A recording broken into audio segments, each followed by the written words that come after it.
Մայրաքաղաքի փողոցները մաքրող հին փոշեկուլ մեքենաներն այս եղանակային պայմաններում էֆեկտիվ չեն աշխատում։ Պատճառն ըստ քաղաքապետարանի այն է, որ այդ մեքենաները ջուր չեն կարողանում բաց թողնել եւ փոշու մեծ ամպ է գոյանում։ Նորը Մաշտոցի պողոտայ, որ ես էլ իջնում էի, տեսնում էի, ոնց որ ավելի շատ փոշի է բարձրացնում է մեքենան, քան տենց կլանում։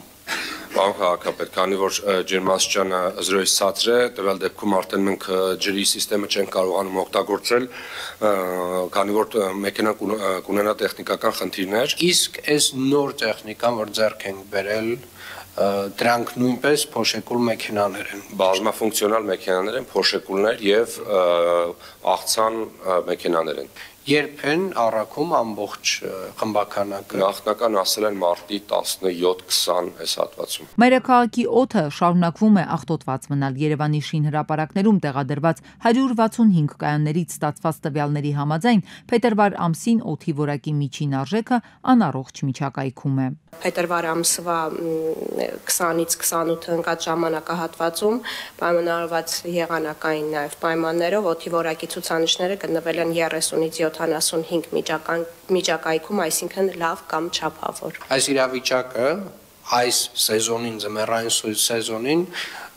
տարիներ շարունակ մենք ունեցել ենք։ Սա նաև պայմանավորված է ոչ այնքան մարդածին գործոններով, ընդհանուր տարածաշրջանում այս սեզոնին մենք ունենք խնդիր։ Պուշկին, Սաֆարյան, Ազատամարտիկների, Նալբանդյան, Արգիշտի, Դեմիրճյան, Աբովյան, Մելիք Ադամյան եւ Տիգրան Մեծի փողոցներում տեսանելի մալուխները ամբողջությամբ կանցնեն գետնի տակ։ Դրանք լրիվ աղճատում են քաղաքի արտաքին տեսքը։ Այստեղ նաև պետք է համապարփակ ծրագիր իրականացնենք մայթեզրերի եւ մնացյալ բոլոր հարցերով, որ ամբողջական